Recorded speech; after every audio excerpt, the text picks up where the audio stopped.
Give me a minute and I'll give you an update on the worst day in the history of the Russian Air Force since the beginning of this war. Now, this plane, the IL-22, is a flying command post that coordinates the activities of friendly aircraft in the air. It's manned by 10 specialists, and it has other functions and features as well. These are rare. After Prigozhin shot one down back during his insurrection in June, it is thought that the Russians have 30 of them left. Well, maybe 29 now. I say maybe because it's unclear whether or not this plane was destroyed or just damaged. We have radio intercepts of the flight crew calling SOS to the control tower at the Anapa Air Force Base in Russia and calling for a fire crew to be on hand and emergency personnel. The Russians are reporting that the plane did land safely in Russia. What damage was done is unclear at this time, but the Ukrainians are claiming that it was definitely hit, definitely damaged, and will be out of service for the foreseeable future, leaving the Russians with just 29 of these command planes. Now this is the A-50. This is a radar plane, right? You can see the radome on it. And this thing can spot enemy aircraft, well, all aircraft, of course, anything in the air, for 250 miles in any direction. They only had 9 of them at the beginning of the war. Saboteurs or partisans destroyed one on an airfield in Belarus back in February, leaving them with 8.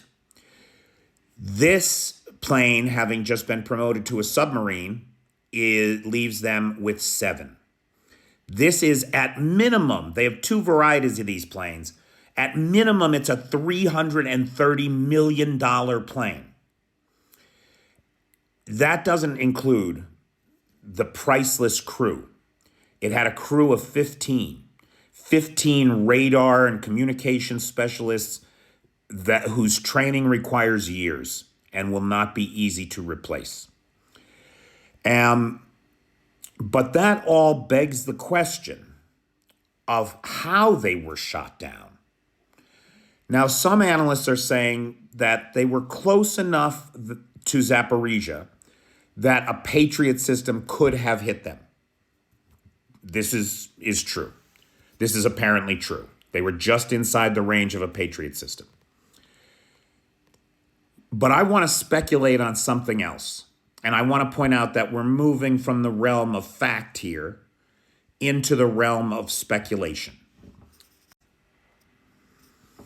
On January 1st, the Ukrainian military released video of one of their sea drones firing rockets or missiles. Now, it's unclear what rockets or missiles they were firing, although analysts claim that this is a rocket or missile that likely has a range of 1,000 meters and is a thermobaric weapon. And that may be.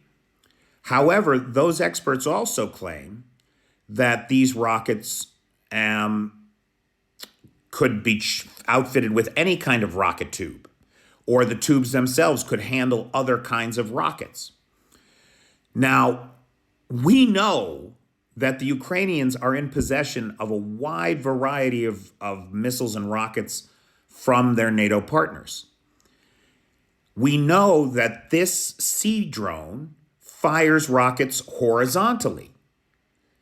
Is it possible that this sea drone could be adapted to fire rockets vertically? Could the rockets have come from a sea drone and even a sea drone with rockets with limited distance, if it caught the planes on takeoff over the sea? Now, I don't know.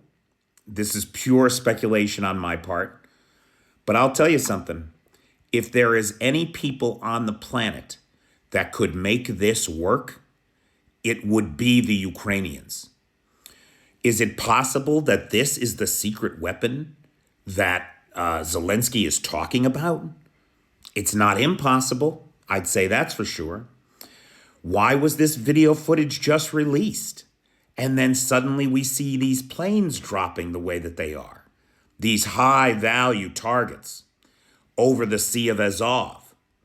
Could this be a sea-launched munition? Now, I don't know, and there's probably a million reasons why it's not.